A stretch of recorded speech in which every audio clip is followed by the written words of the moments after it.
यार कैसे आप लोग। उम्मीद करता हूं कि आप लोग बहुत बेहतर होंगे।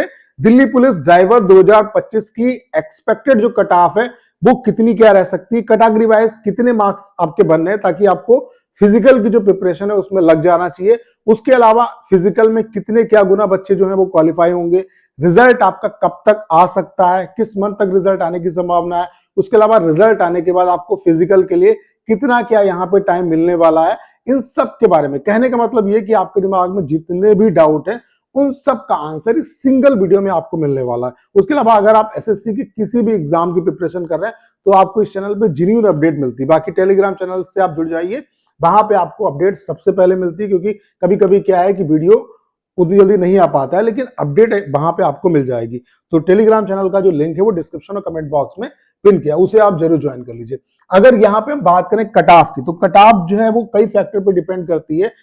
जो फैक्टर कट ऑफ को अफेक्ट करते हैं वो यहाँ पे मैंने पॉइंट आउट कर दिए, जैसे कि नंबर ऑफ वैकेंसी, जिस पार्टिकुलर एग्जाम की आप कट ऑफ निकाल रहे हो उसमें वैकेंसी कितनी है। उसके अलावा पॉइंट नंबर 2 की मतलब कितने बच्चे जो हैं वो नेक्स्ट स्टेज में क्वालिफाई करेंगे, इस बात पे भी डिपेंड करते हैं। उसके अलावा नॉमिनेशन का फैक्टर ये भी कहीं ना कहीं एक इंपॉर्टेंट रोल प्ले करता है। उसके अलावा पेपर का लेवल कैसा क्या रहा, इसका बहुत ज्यादा इंपैक्ट पड़ता है। उसके अलावा अटेंडेंस, हालांकि अटेंडेंस से बहुत ज्यादा फर्क नहीं पड़ता, लेकिन मतलब अटेंडेंस से आप ये मान के चलिए कि बहुत ज्यादा फर्क नहीं पड़ता, अटेंडेंस बहुत ज्यादा अफेक्ट नहीं करती कट ऑफ को। अगर हम वैकेंसीज की बात करें तो वैकेंसी इस बार जो ड्राइवर की है वो 737 है। लास्ट टाइम 2022 में जो वैकेंसी थी वो 1411 वैकेंसी थी, तो जस्ट हाफ वैकेंसी इस बार हो गई है। ठीक है, उसके अलावा कितने के एस्पिरेंट क्वालिफाई होंगे फिजिकल के लिए, तो 20 गुना जो एस्पिरेंट है वो यहाँ पे फिजिकल के लिए क्वालिफाई होंगे, यानी कि 737 का 20 गुना कर दो तो 14,500 प्लस जो बच्चा है वो यहाँ पे फिजिकल के लिए बुलाया जाएगा। उसके अलावा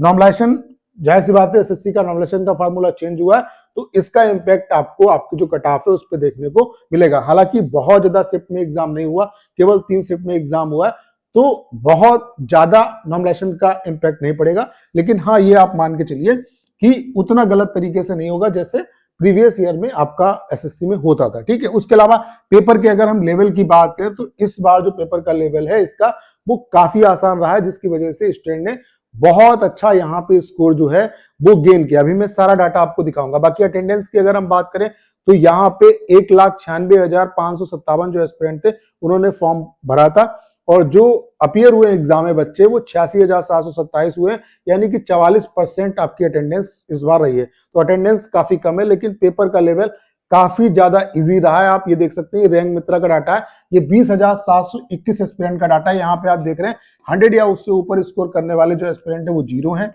95 या उससे ऊपर स्कोर करने वाले 23 एस्पिरेंट है, 90 या उससे ऊपर स्कोर गेन करने वाले 149 एस्पिरेंट है, 85 या उससे ऊपर स्कोर गेन करने वाले 1155 एस्पिरेंट है, 80 या उससे ऊपर स्कोर गेन करने वाले 4743 एस्पिरेंट है, 76 या उससे ऊपर स्कोर गेन करने वाले 9642 है। बाकी कैटेगरी वाइज आप देख सकते हैं। उसके अलावा 70 या उससे ऊपर स्कोर गेन करने वाले 13,783 एस्पिरेंट है, 65 या उससे ऊपर स्कोर गेन करने वाले 16,346 है, 60 या उससे ऊपर स्कोर गेन करने वाले 17,979 एस्पिरेंट है। यहाँ पे आपको पता है कि 14,500 प्लस बच्चा जो है, मतलब 15,000 के आसपास आप मान के चलिए कि 14,500 समथिंग बच्चा जो है उससे कुछ ज्यादा बच्चा जो है वो क्वालिफाई करेगा, यानी कि 14,500 जो बच्चा है वो फिजिकल के लिए क्वालिफाई होगा। तो 14,500 जो एस्पिरेंट है वो कहीं ना कहीं हमें 65 से 70 के बीच में मिल रहा है, 65 से 70 के बीच में मिल रहा है, जबकि ये 20,721 एस्पिरेंट का डाटा है। जबकि जो बच्चे अपियर हुए एग्जाम में वो आप देख रहे हैं कितने हैं, वो आपको मैं दिखा देता हूं, वो आपके कितने हैं, 86,727 है। हालांकि क्या है कि सारे के सारे जो पढ़ने वाले एस्पिरेंट है जिनके मार्क्स अच्छे होते हैं वही यहाँ पे अपना डाटा शेयर करते हैं, बाकी यहाँ पे थोड़ा सा मल्टीप्लीकेशन फैक्टर भी वर्क करेगा। तो आप ये मान के चलिए जो यूआर कैटेगरी की कट ऑफ है वो आपकी 65 से 70 के बीच में, 65 से 70 के बीच में लाई करने वाली है फिजिकल के लिए। फाइनल कट ऑफ इस बार हो सकता है कि वो 80 या उसको भी क्रॉस कर जाए, 80 के आसपास तो रहेगी, 80 को तो क्रॉस करेगी, आप ये मान के चलिए फाइनल जो कट ऑफ है वो। बाकी फिजिकल के लिए जो यूआर कैटेगरी की कट ऑफ है वो इस डाटा को देख के लग रहा है 65 से 70 के बीच में आपकी रहेगी। बाकी कितनी क्या रहेगी अभी मैं वो भी आपको दिखाऊंगा। बाकी लास्ट ईयर की आप देख सकते हैं 2022 की कट ऑफ कितनी क्या गई थी। यहाँ पे वैकेंसी कैटेगरी वाइज आप देख सकते हैं कितनी कितनी थी, जैसे यूआर की 543 वैकेंसी थी, ईडब्ल्यूएस की 128 थी, ओबीसी की 318 थी, एससी की 236 थी, एसटी की 45 थी। यहाँ पे पीटी की जो कट ऑफ यानी कि फिजिकल के लिए जो कट ऑफ गई थी वो 58 गई थी यूआर की, ईडब्ल्यूएस की आपकी 42 गई थी, ओबीसी की 49 गई थी, उसके अलावा एससी की 41 गई थी और एसटी की 49 गई थी। पिछली बार जो पेपर का लेवल था वो ठीक ठाक आया था। इस बार दिल्ली पुलिस कांस्टेबल का जो एग्जाम हुआ है उसमें भी स्टूडेंट बहुत अच्छा स्कोर गेन कर रहे हैं। तो यहाँ पर ये भी डाउट हो रहा है कि कहीं ना कहीं जो चीजें मतलब सर्कुलेट हो रही हैं कि पेपर में स्कैम हुआ है, तो वो चीजें भी सामने निकल के आ रही है जिस वजह से स्टूडेंट इतना अच्छा स्कोर कर रहे हैं। ठीक है, तो उसमें भी अभी वो इन्वेस्टिगेशन का पार्ट है। तो यहाँ पे आप देख रहे हैं कि कट ऑफ जो फिजिकल के लिए गई थी वो काफी कम गई थी, लेकिन फाइनल कट ऑफ अच्छी खासी यहाँ पे इंक्रीज हुई थी। यहाँ पे फिजिकल के लिए जो कट ऑफ थी वो 58 थी और फाइनल जो यूआर कैटेगरी का सिलेक्शन हुआ है वो 75 नंबर पे हुआ है। ओबी ईडब्ल्यूएस का 71 पे हुआ, ओबीसी का 72 पे हुआ है, एससी का 63 पे हुआ है और एसटी का आपका 66 पे हुआ। इसमें एक और रीजन ये हाई कट ऑफ जाने का कि फिजिकल के लिए यहाँ पे 3.5 महीने का टाइम मिल गया था बच्चों को, जिसकी वजह से कट ऑफ ये इतनी ज्यादा जंप की। तो इस बार फिजिकल के लिए कितना क्या टाइम मिलता है, इस बात पे भी आपकी कट ऑफ कितनी क्या जंप करेगी ये डिपेंड करेगा। अगर बहुत ज्यादा फिजिकल के लिए टाइम नहीं मिलता है तो आप ये मान के चलिए कट ऑफ में बहुत ज्यादा जंप नहीं देखने को मिलेगा। अगर फिजिकल के लिए इतना ही टाइम मिलता है, हालांकि इतना टाइम आपको नहीं मिलेगा, तो आपकी कट ऑफ बहुत अच्छी, अगर ठीक ठाक टाइम मिल जाता है तो काफी अच्छी खासी जो कट ऑफ है वो जंप करने वाली। ठीक है, यानी कि इस बार यूआर कैटेगरी की जो कट ऑफ है फाइनल जो सिलेक्शन है वो 80 से ऊपर नंबर पे ही होगा, आप ये मान के चलिए। ठीक है, तो कट ऑफ कितनी क्या इंक्रीज होती वो भी मैंने आपको दिखा दिया। इस बार कट ऑफ कितनी क्या रह सकती फिजिकल के लिए, ये फिजिकल के लिए मैं आपको कट ऑफ बता रहा हूँ। यूआर कैटेगरी की जो कट ऑफ है वो 67 रह सकती है, ओबीसी की 65, ईडब्ल्यूएस की 62, एससी की 55 और एसटी की आपकी 55। ठीक है, एससी एसटी कट ऑफ में बहुत ज्यादा डिफरेंस नहीं रहेगा। फाइनल की अगर मैं बात करूं तो ये आप 80 प्लस ही मान के चलो इन तीनों कैटेगरी में, यूआर, ओबीसी और ईडब्ल्यूएस में।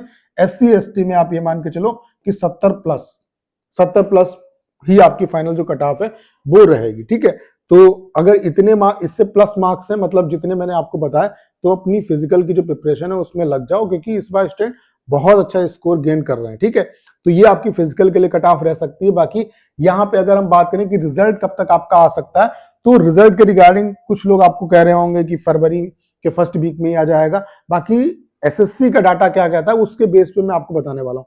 इसीलिए मैं कहता हूं कि इस चैनल से अगर आप नए हैं तो आज ही इसे सब्सक्राइब कर लीजिए। उसके अलावा टेलीग्राम चैनल को जरूर ज्वाइन करिए, उसका जो लिंक है वो डिस्क्रिप्शन और कमेंट बॉक्स में पिन किया है, वहां पे आपको अपडेट सबसे पहले मिलेगी। ठीक है, तो अभी क्या है कि एसएससी ने यहाँ पे जो रिजल्ट दिए हैं और कितने टाइम ड्यूरेशन के बाद दिए हैं वो डाटा मैं आपको दिखा रहा हूँ। इवन यहाँ पे सिलेक्शन पोस्ट फेज 13 का एग्जाम 29 अगस्त को हुआ था, लेकिन अभी जनवरी पूरा होने वाला है, यानी कि 5 महीने का टाइम हो गया, लेकिन अभी तक इसका रिजल्ट नहीं है। हालांकि इसके बाद जो है स्टेनो का एग्जाम हुआ, सीजीएल का एग्जाम हुआ, इसका जो रिजल्ट है वो आ चुका है। तो स्टेनो का एग्जाम 11 अगस्त को ओवर हुआ था, 28 नवंबर को रिजल्ट आया, यानी कि 110 दिन में ये रिजल्ट इन्होंने दिया। ठीक है, उसके अलावा सीजीएल का एग्जाम 14 अक्टूबर को एंड हुआ और 18 दिसंबर को इन्होंने रिजल्ट दे दिया, यानी कि 66 डेज में ये रिजल्ट आया। अभी जो रिजल्ट अपकमिंग है वो सीएचएसएल का रिजल्ट आना है, उसके अलावा सीपीओ का रिजल्ट आना है, देन आपका जो दिल्ली पुलिस ड्राइवर का रिजल्ट है वो आएगा। तो अगर ये बहुत जल्द रिजल्ट देते हैं तभी आप ये मान के चलिए कि 2 महीने प्लस का टाइम इन्हें लगेगा। जैसे कि सीजीएल में देख रहे हैं कि 66 दिन में रिजल्ट आ गया। हालांकि सिलेक्शन पोस्ट का रिजल्ट अभी भी इन्होंने नहीं दिया, स्टेनो का रिजल्ट देने में भी टाइम लग गया इन्हें। अभी सीएचएसएल का आएगा, सीपीओ का आएगा, देन इसका आएगा। तो अगर बहुत जल्दी भी देंगे रिजल्ट तो आप ये मान के चलिए कि 2 महीने प्लस तो इन्हें लगेंगे। तो आपका जो एग्जाम है वो 16-17 दिसंबर को हुआ है, 2 महीने मान लो आप, जनवरी फरवरी, यानी कि जो आपका रिजल्ट है वो 20 फरवरी के बाद ही आपका अनाउंस होगा। ये भी हो सकता है कि आपका ये ज्यादा टाइम, मतलब मार्च वगैरह में भी रिजल्ट आए। तो रिजल्ट जो है 20 फरवरी के बाद ही आएगा किसी भी कंडीशन में। अगर कोई कह रहा है कि इससे पहले आ जाएगा तो मुझे उसकी संभावना नहीं लगती, और जो डाटा मैंने दिखाया उसके बेस पे आपको भी समझ में आ रहा होगा। ठीक है, बाकी फिजिकल के लिए कितना, रिजल्ट के बाद फिजिकल के लिए कितना क्या टाइम मिलेगा, तो आप 1 महीने मान के चलो कि 1 महीने तो मिलता है। बाकी इससे पहले होने की संभावना बहुत कम है। बाकी टाइम मैक्स से मैक्स आप ये मान के चलिए, लास्ट टाइम में जो वैकेंसी थी उसमें 3.5 महीने का टाइम मिला, तो ज्यादा कितना भी मिल सकता है। बाकी आप ये मान के चलिए कि 1 महीने के अंदर ये फिजिकल करा लेंगे, क्योंकि बैकएंड में काम चलता रहता है फिजिकल के लिए। तो फिजिकल के लिए अभी से प्रिपरेशन जो है वो करना आप स्टार्ट कर दो। बाकी अगर मार्क्स ठीक ठाक है, जो मैंने आपको कट ऑफ बताई उतने अगर मार्क्स बनने, उससे ज्यादा बनने, तो आप फिजिकल के लिए अभी से प्रिपरेशन करना स्टार्ट कर दो। 1 महीने आप मान के चलो कि 1 महीने तो आपको मिलेगा। बाकी मैक्स कितना भी टाइम मिल जाए वो डिपेंड करेगा जो अथॉरिटीज होती हैं, कंसर्न जो अथॉरिटी होती है उन पे। तो उम्मीद करता हूँ सारी जानकारी आप बहुत अच्छे तरीके से समझ पाए होंगे। करना क्या, इस वीडियो को शेयर करना है। उसके अलावा अगर आप चैनल पर नए और आपने अभी तक इसे सब्सक्राइब नहीं किया है तो प्लीज चैनल को सब्सक्राइब करना मत भूलिएगा।